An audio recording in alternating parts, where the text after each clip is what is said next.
Here's a perspective on Monero, the most popular privacy coin that not a lot of people are talking about.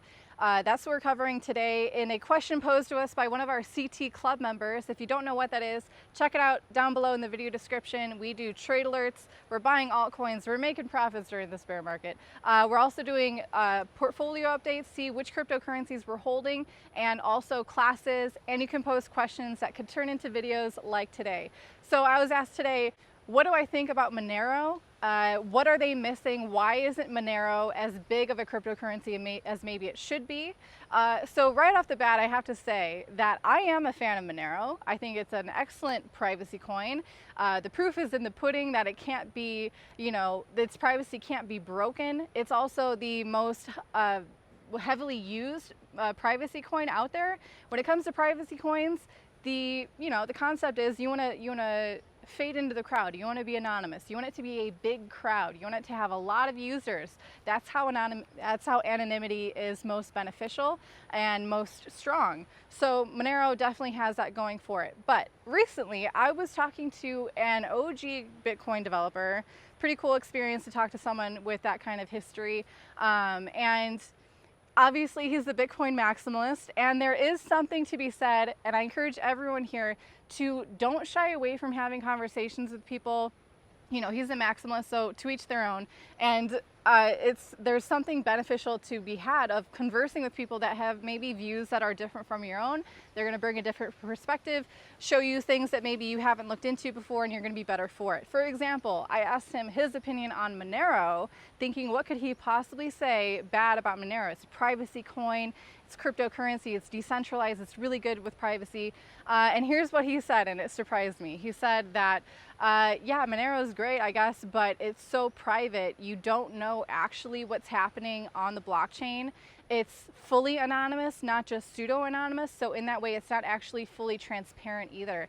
If you go to Monero.com, you go to their block explorer, you can't plug in an address, a public address, and see all of the transaction history that address has gone through, let alone the amount of coins involved with that address. What you can do is you can search a transaction hash, and that is basically what the Monero blockchain shows you, is that transactions happened. They don't show you how many coins were within that transaction. They also don't show you between which wallets did that transaction happen. But let's say you're using Monero as a form of payment, and for some reason you have to prove that transaction happened. You need to generate a proof. You can do that using, again, Monero.com.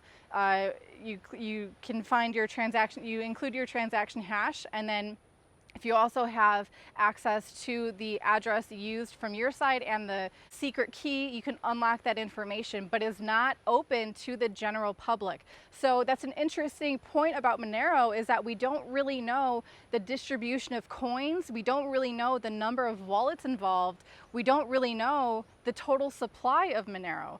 What we can only guess is the circulating supply based on what's happening on exchanges.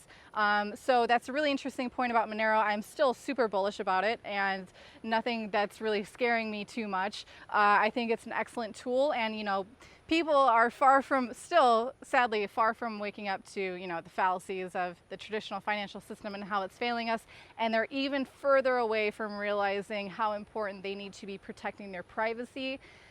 Some of the reactions of what's happening with Tornado Cash and the people who say it's a good thing because criminals are using it, they're just missing the mark, and they don't quite understand why cryptocurrencies were created in the first place. If you guys want to learn more, subscribe to this channel, hit the like button, check out our CT Club. We're talking about all this stuff. Yeah, that's my closing. So thank you, everyone. I'll see you later. Bye, guys.